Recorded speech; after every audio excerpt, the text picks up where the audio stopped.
लेकिन मेरा यह मानना है कि हिमाचल प्रदेश में जो मंत्रिमंडल का वर्तमान में जो गठन हुआ है वो उसमें बहुत बड़ा असंतुलन है, क्षेत्रीय असंतुलन है और उसके साथ साथ में और भी जातीय असंतुलन उसमें है।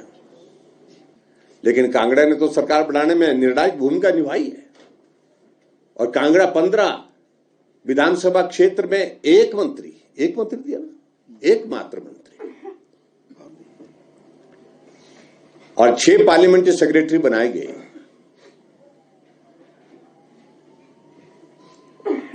उसकी जरूरत क्या पड़ी आखिरकार इतना अविश्वास का भाव क्यों है कांग्रेस पार्टी के अंदर, कहीं भाग ना जाए। इस दिन के सरकार के कार्यकाल का आकलन करें।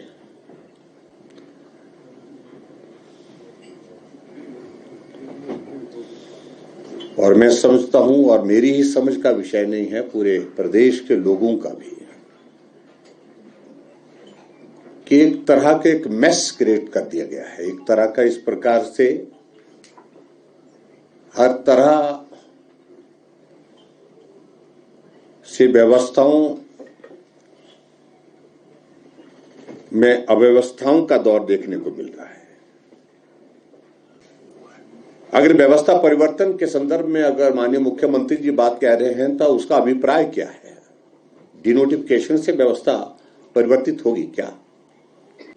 वो रिव्यू करते, रिव्यू करने के बाद उसके बाद आगे बढ़ते, जहां उनको लगता जस्टिफाई नहीं हो पा रहा है कोई इंस्टीट्यूट तो उसके बारे में विचार करते।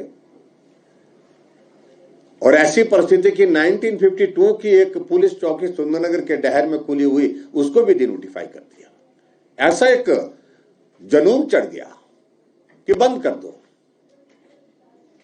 और हिमाचल के इतिहास में इस बात को आप लोगों ने देखा होगा कि सरकार बनने के साथ साथ में इंडस्ट्री बंद, यानी कि सीमेंट इंडस्ट्री बंद हो गई, जो आज तक हिमाचल प्रदेश में हुई नहीं है। इंडस्ट्री के इश्यूज आते हैं, यूनियन के इश्यूज आते हैं, आपस में बैठ करके उनको सॉर्ट आउट करने का मैकेनिज्म डेवलप करना पड़ता है। और हिमाचल जैसे छोटे से प्रदेश के लिए सीमेंट इंडस्ट्री सबसे बड़ी इंडस्ट्री है और 2 इंडस्ट्री में ताले लग गए। एक तरह की अनार्की जिसको बोलते हैं कि पूरे समाज में इस प्रकार से फैल गई, और परिणाम उसका देखा होगा आप लोगों ने। 1 सप्ताह की सरकार बनने के बाद लोग सड़कों पर आ गए। क्या आज तक के इतिहास में हिमाचल प्रदेश में कहीं देखने को नहीं मिला? क्या यही व्यवस्था परिवर्तन है? प्रश्न ये खड़ा होता है। मंत्रिमंडल का विस्तार हुआ है, मैं उसमें सभी मंत्रियों को बधाई देता हूं।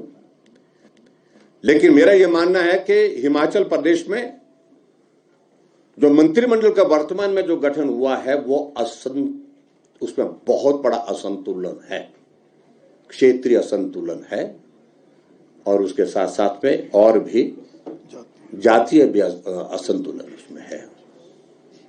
लेकिन कांगड़ा ने तो सरकार बनाने में निर्णायक भूमिका निभाई है और कांगड़ा 15 विधानसभा क्षेत्र में एक मंत्री दिया ना, एकमात्र मंत्री, पार्लियामेंट में एक स्पीकर, और पार्लियामेंट्री कॉन्स्टिट्यूंसी में एक एडिशन करे तो एक स्पीकर है।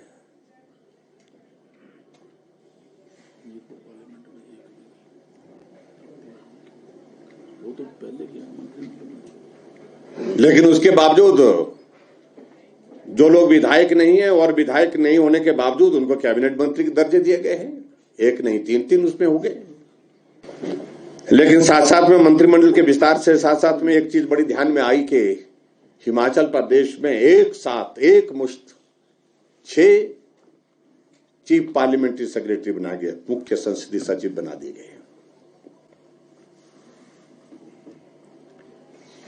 और 6 पार्लियामेंट्री सेक्रेटरी बनाए गए।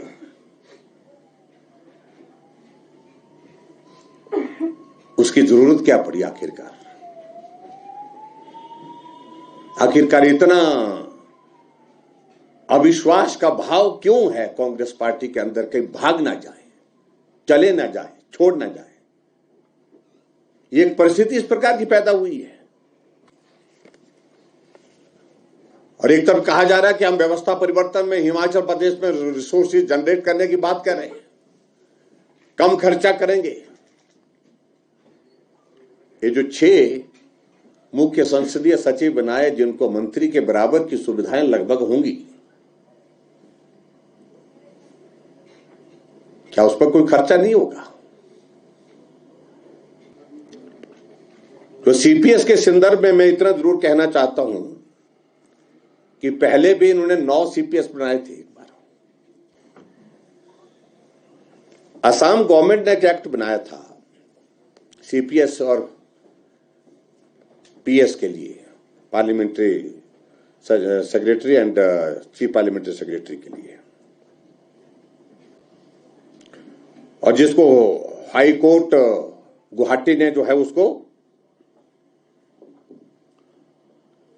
उसमें ये पूछा था हाई कोर्ट ने कि भी क्या विधानसभा को ये एक्ट को बनाने का अधिकार है, और अल्टीमेटली हाई कोर्ट ने भी कहा कि यह अधिकार नहीं है। सुप्रीम कोर्ट ने कहा कि ये बेसिक जो स्पिरिट है, जो 164(1)(a) के इस स्पिरिट के अगेंस्ट है, जहां मंत्रिमंडल की संख्या सीमित की गई है, निर्धारित की गई है, उस स्पिरिट के अगेंस्ट जाता है। और ये स्ट्राइक डाउन हुआ है। सुप्रीम कोर्ट ने हाई कोर्ट के उस निर्णय को जो है वो यथावत रखते हुए स्ट्राइक डाउन किया गया। मूड में नहीं है, बिल्कुल हम अपनी भूमिका में हैं, लेकिन अपनी परिस्थितियां ऐसी कर दें कि अगर हमको कुछ करना पड़े तो उस वक्त सोचेंगे। और सर, जो ये